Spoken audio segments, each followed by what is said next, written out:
আসসালামু আলাইকুম। DXN business অনেকে বলে যে আমি কিভাবে করব। আমি প্রায় বলে থাকি যে বিজনেসের জন্য সবচেয়ে দরকার হচ্ছে এন্টারপ্রেনিউর মাইন্ডসেট। একজন উদ্যোক্তা যেভাবে মাইন্ডসেট করে এক্স্যাক্টলি সেম। যেমন একটু উদাহরণস্বরূপ বললে, যেমন আপনি একটা দোকান যদি আপনি রান করেন, আপনি হুট করেই ওই দোকানটা এস্টাবলিশড হয়ে যাবে না। আপনি যে মাস থেকে রান করলেন ওই মাস থেকেই কিন্তু আপনার কিছু কস্টিং বেড়ে গেছে। যেমন আপনার দোকান ভাড়া, ইলেকট্রিসিটি বিল, এমপ্লয়ার থাকলে এমপ্লয়ারিং কস্টিং, আপনার নিজের মজুরি। আপনি হিসাব করে দেখেন, একটা মিনিমাম অন্তত কস্ট আপনি কিন্তু বাজেট নির্ধারণ করিয়ে থাকেন এবং মাইন্ডসেট করিয়ে থাকেন যে এই টাকাটা আমাকে খরচ, এটা আমাকে দিতেই হবে, কিছু করার নেই। এভাবে অনেকে বলে কিছু করার নাই, অথচ কিন্তু এভাবে করে 6 মাস, 1 বছর, 2 বছর, 5 বছর, 10 বছরও দিয়ে থাকে অনেকে। দেখা যাচ্ছে 10-15 লাখ, 20 লাখ, 50 লাখ টাকা পুঁজি নিয়ে নামছে, সে পুঁজি পিছনের দিকে তাকিয়ে দেখা 10 বছর পরে 2-3 লাখ টাকা হয়ে গেছে। তাহলে টাকাটা চলে গেছে কোথায়? এইসব পারপাসে চলে গেছে।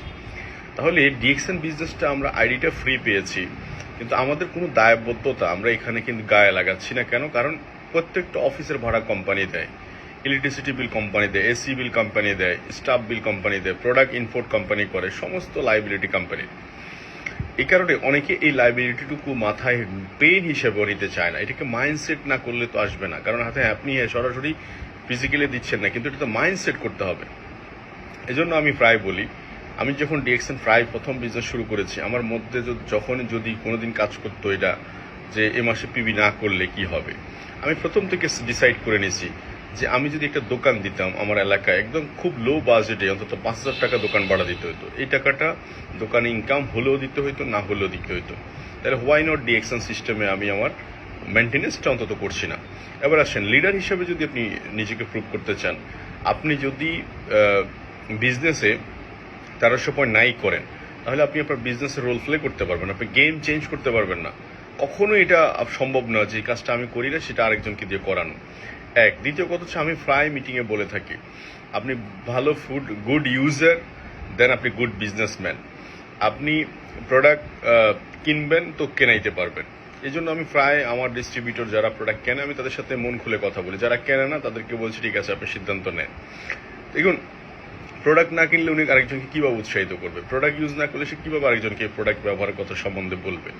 এবং যে ডিসিশন নিতে পারে না, স্ট্রং ডিসিশন, সে আরেকজন ব্যক্তিকে স্ট্রং ডিসিশন নিতে পারে না। আমাদের এখানে অনেক লোক আছে, আসি দেখি হয় কিনা, মানে ওরা চান্স হিসেবে নিছে। এটা করতে হবে, এটা চান্স নয়, it is a work, dedicational work, because এটা নেক্সট জেনারেশন বিজনেস। এখান থেকে 10 লাখ 20 লাখ মানুষ ইনকাম করছে, তো এটা প্রফেশনাল ইনকাম, প্রফেশনাল বিজনেস। তো এবং অনেকে 1300 পয়েন্ট করে না, করাইতে চায়, হবে না। তো সো আগে গর্দানটা নিজেকে দিয়ে শুরু করতে হবে, আগে নিজেকে দিয়ে এক্সাম্পল শুরু করতে হবে মাই ডিয়ার ফ্রেন্ডস। তো আমি যাদেরকে বলছি, আজকের ভিডিওটা যাদের কাছে যাবে, এন্টারপ্রেনার মাইন্ডসেট খুব ইম্পর্টেন্ট বিজনেসে। জাস্ট ফিল করুন এবং নিজেকে মেলে ধরুন। আমি আমার লাইফে প্রত্যেকটা অ্যাচিভমেন্ট রাউন্ড ডায়মন্ড পর্যন্ত, ইভেন দো যতটুকু আসছি, আমি দুইটা জিনিস লালন করেছি। একটা হচ্ছে ট্রেডিশনাল মার্কেটে বিজনেসকে গ্রো করার জন্য প্রত্যেকটা স্টেপ বাই স্টেপ এন্টারপ্রেনার যিনি আছেন, উদ্যোক্তা যিনি আছেন, উনি ওনার লিমিটেশন জায়গা থেকেও সর্বোচ্চ চেষ্টা করে উনি বিজনেসটাকে বড় করার জন্য। কখনো সিসি লোন মেনটেন করে, কখনো ব্যাংক লোন, আর হাওলাত করে, গোল্ড বন্ধক দিয়ে, জমি বন্ধক, অ্যাকচুয়ালি এই কাজগুলো উনি করে থাকে। তো সো জাস্ট 10,000 টাকা ইনকাম বাড়ানোর জন্য ঈদের সময় আমি দেখি প্রায় 10 লাখ 15 লাখ টাকা ইনকাম বিনিয়োগ করে বসে থাকে গাদার মতো খাটার জন্য। তো হোয়াই নট মি? আমি আমার বিজনেসের ক্ষেত্রে আমি এইভাবে করে বিজনেসটাকে ফিল করি। এবং সর্বোপরি যেটা বলতে চাই, লাস্ট যে মেসেজটা দিতে চাই সেটা হচ্ছে, দ্বিতীয় আরেকটা জিনিস, সেটা হচ্ছে যে আমরা সবাই মিলে ইনকাম করব, সবাই মিলে খাবো, অল্প অল্প খাবো কিন্তু সবাই মিলে খাবো। এটা হচ্ছে আমার ফিলোসফি। কাউকে একদম সব আমাকে খেতে হবে বিষয়টা এটা নয়। তো থ্যাংক ইউ ভেরি মাচ। ভালো থাকেন সবাই, সুস্থ থাকেন। আল্লাহ হাফেজ। আসসালামু আলাইকুম।